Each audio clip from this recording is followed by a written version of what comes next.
গ্রামীণ পরিবেশে মাটির চুলায় রান্নার ব্যাপারটা আসলে অনেক সুন্দর। আর মাটির চুলার রান্না বেশ সুন্দর টেস্ট হয়।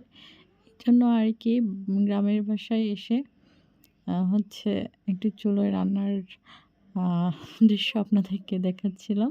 আজকের ব্লগে থাকছে সমস্ত গ্রামীণ পরিবেশে একটি রান্নার রেসিপি। আসসালামু আলাইকুম এভরিওয়ান, সবাই কেমন আছেন? নতুন আরও একটি ব্লগে আপনাদের সবাইকে জানাই অনেক, অনেক স্বাগতম। তো আজকে এখানে রান্না হচ্ছে গ্রামীণ পরিবেশে চুলোয় রান্না হচ্ছে এটি। আর এখানে হচ্ছে পাতা দিয়ে প্রথমত চুলোর আগুনটা জ্বালানো হয়েছে।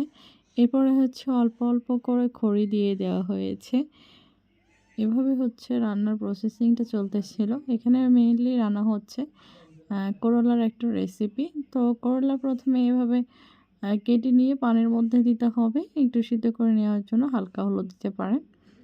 তো এখানে সিদ্ধ করার জন্য দেওয়া হয়েছে। ওইদিকে হচ্ছে পেঁয়াজ, মরিচ যেগুলো আছে এগুলো কেটে নেওয়া হয়েছে।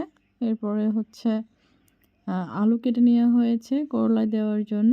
দেন হচ্ছে এখন করলাটা সিদ্ধ হয়ে গেছে এদিকে। এগুলো সুন্দর মতো আবার পানি দিয়ে ধুয়ে নিতে হবে।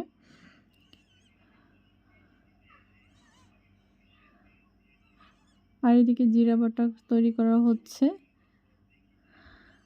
করলা রান্না করার জন্য। আর এই পাশে হচ্ছে আদা বাটা, রসুন বাটা রেডি করা আছে। আর এদিকে একটু মাছ আছে যেটা হচ্ছে করলার সঙ্গে রান্না করা হবে। তো সব কিছু রেডি করে নেওয়া হয়েছে।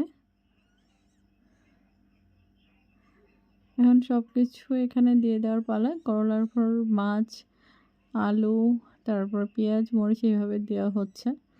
তো আজকে একটা অন্যভাবে করলা রান্নার রেসিপিটা আপনাদের সঙ্গে শেয়ার করতেছি, যেটি দেখে আপনারা উপকৃত হতে পারবেন। আর এখানে পরিমাণ মতো আদা রসুন দেওয়া হয়েছে, তারপরে জিরা দেওয়া হয়েছে। এখন হচ্ছে জিরার পানিটা দিয়ে দেওয়া হবে পরবর্তীতে। এখন হলুদ দিয়ে নেওয়া হচ্ছে।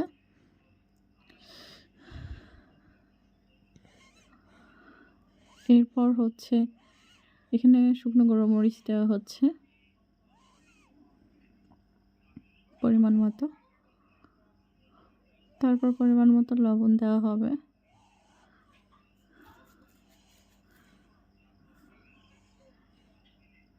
এরপর পরিমাণ মতো সয়াবিন তেল দিতে হবে।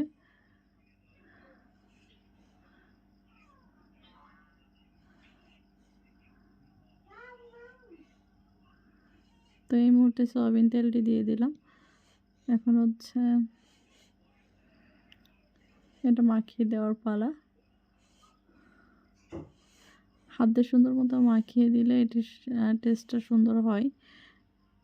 এজন্য এভাবে মাখিয়ে দেওয়া হয়। তো গ্রামে আসলে এরকম একটা রান্নার রেসিপিগুলো এতটাই মজাদার হয় রান্নাটা, যা বলার মতো না। তো দেখুন মাখানোটা দেখে মনে হচ্ছে এখনই রান্না করা হয়েছে, এরকমটাও মনে হচ্ছে। কালারটা অনেক সুন্দর এসেছে। তো রান্নার পরবর্তীতে আরও সুন্দর কালার আসবে। তো এখানে সুন্দর মতো মাখিয়ে নেওয়ার পরে এখানে পর্যাপ্ত পানি দিতে হবে। বেশি পানি দেওয়া যাবে না, যেটুকু দরকার সেটুকু দিতে হবে, যেন করলা ভাজিটা সুন্দর হয়, শুকনো হয় এরকম। এখানে একটু ভালোভাবে মিক্সিং করে দেওয়া হচ্ছে। তো এখানে হচ্ছে আবার উঠিয়ে দেওয়া হলো। এখানে চুলার জালটা রেডি করা আছে, আরও সুন্দর করে আগুনটা জ্বলতেছে। মাটির চুলার রান্নাটা আসলেই বেস্ট। এই রান্নাটার স্বাদের কোনো তুলনা হয় না। এই রান্নাটা আসলে অনেক সুন্দর একটা স্বাদ। তো এখানে ভাজি করা হচ্ছে মধ্যম পর্যায়ে এটি।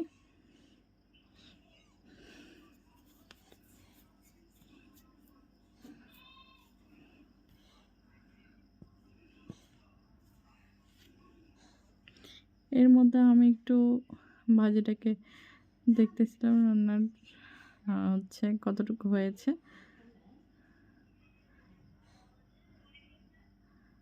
তো কিছুক্ষণ পরে আমাদের করলা ভাজিটা রেডি হয়ে যাবে।